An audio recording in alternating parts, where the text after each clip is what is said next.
Could this be my new favorite plein air kit? Let's find out together.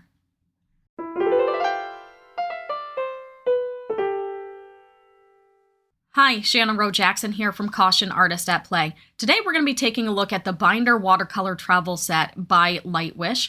They were generous and sent this to me for free, but as usual, my opinion will be 100% honest in this review. It is almost plein air season, so I was really excited when they reached out to me and asked me if I would like to try this because I think it looks like a neat little set.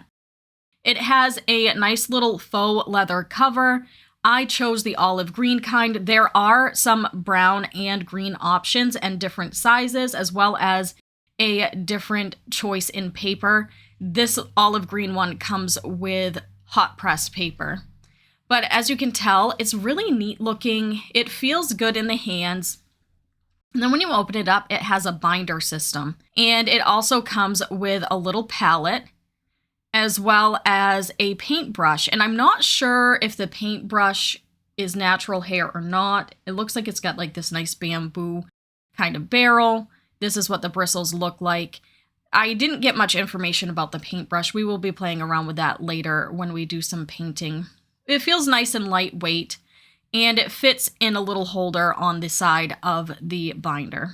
Now let's take a quick look at this cute little palette. It is like a 3D printed palette, but on the inside it comes with a nice little ceramic mixing space, and there are 18 wells that you can fill with whatever paint you choose.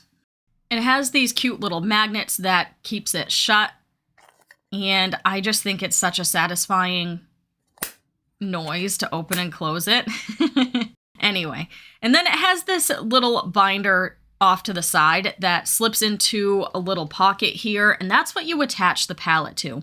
Now, I'm going to attach the palette in the way that it shows on the website, which is having it so that the ceramic part opens towards the pages. You can clip it the other way. I did try that, but I don't know, it's kind of awkward and it flops weird. And you can also attach it to the regular binder if you don't want to have this extra piece.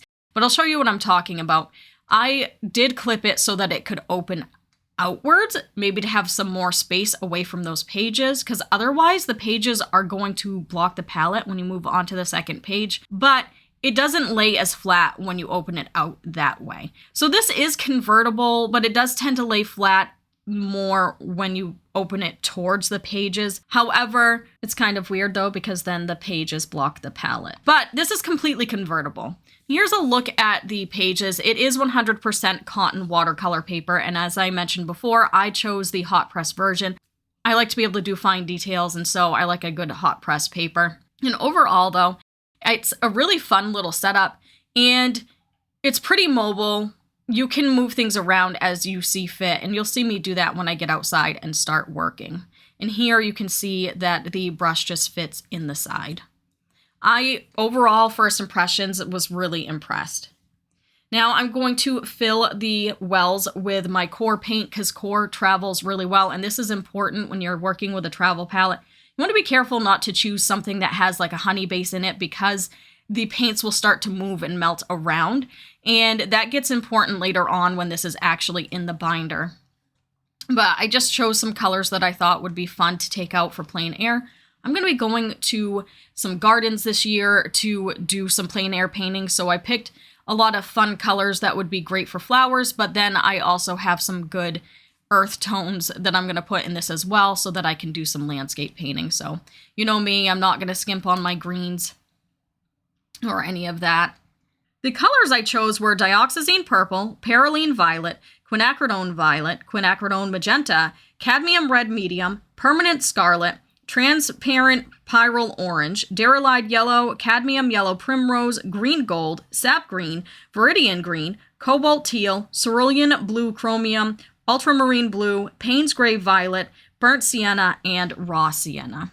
And these, I think, are a good mixture between warms and cools and fun, bright, poppy kind of flower colors, as well as good earthy colors. And as I mentioned, there are 18 wells here, and that's another reason why I chose my core paints, because I knew I had plenty on hand. Now, something else that they mentioned was that there could be a little bit of a film over the ceramic mixing area because of the way it's fired. So they just mentioned to use a wet rag or a wet brush and wipe it down before you use it.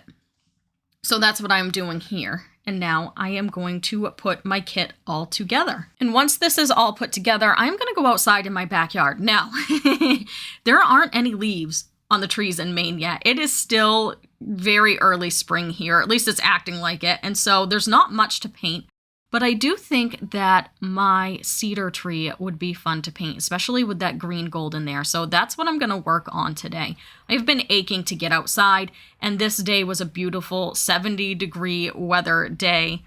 And so it was my first chance to get outside and do some plein air painting. For a little bit, I was thinking I was going to have to do this in the studio, so I got lucky with the weather and I was able to finally get outside.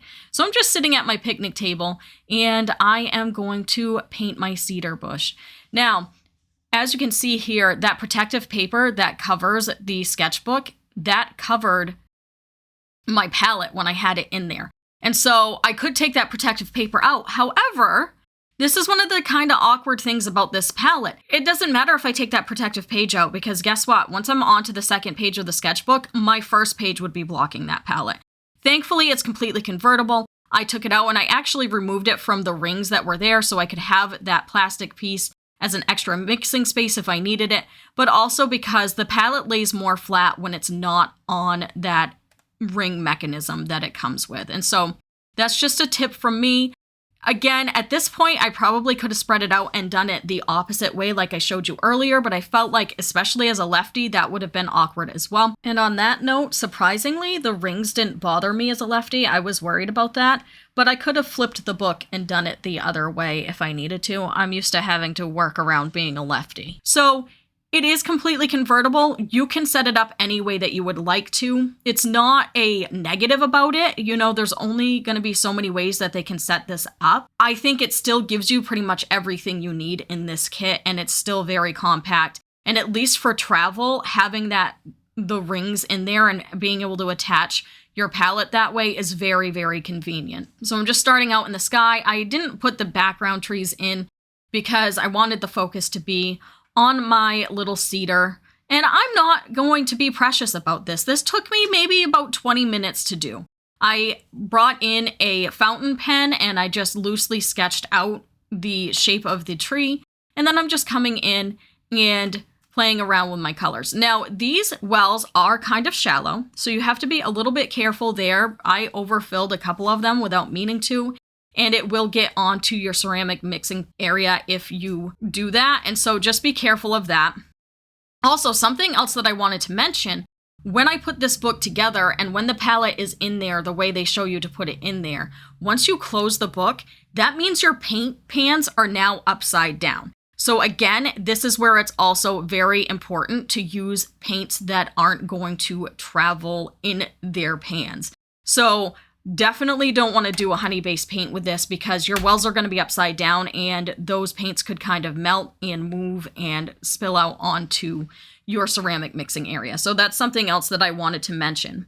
Now, there are 20 sheets in this book, and I really enjoyed this paper. I think it did really well. I forgot to bring any sort of tape out, and the paper didn't warp too bad. I did put my pen down to keep the wind from blowing the pages, but it dried fairly flat, and it was an enjoyable surface to work on.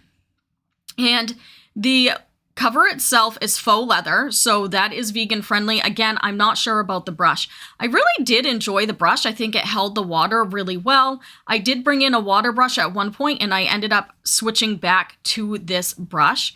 And I didn't really have any complaints. I was able to get the details where I needed it to. It maybe held a little bit more water than what I like because of the way I work, but it was a fairly good little brush. It did what I needed it to do, and I think it's great in a pinch, and it's a good addition to this kit. It's a little on the soft side for me. I like something with a little bit more flick, but that's all personal preference. But if you don't like the brush, you could always switch it out with your own. Really, the meat and potatoes to this kit is the wonderful paper and that cute little travel palette, which really is super convenient to have it all together. This poor little cedar, the deer have been eating it all winter long, and so I had to embellish embellish and use my memory of what the cedar normally looks like. But all in all, I really had a fantastic time, and I am super excited to be able to bring this on the go. I think it's going to be compact enough to just slip it into my travel bag. I think it's fairly priced and would make a great gift item. I like the fact that I get to use my own paint, so I know that I'm using paint that I like. I was really impressed with the palette itself. Again, it's like 3D printed, but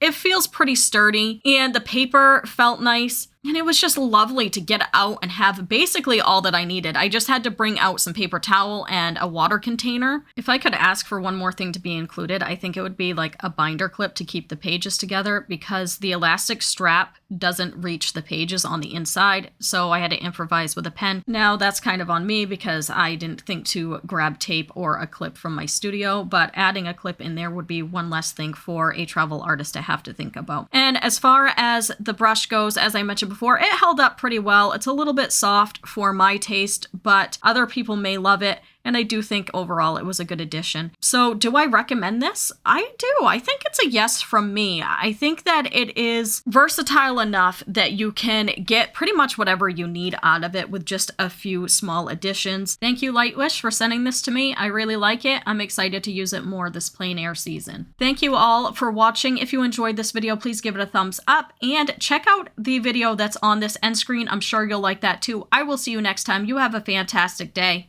Bye.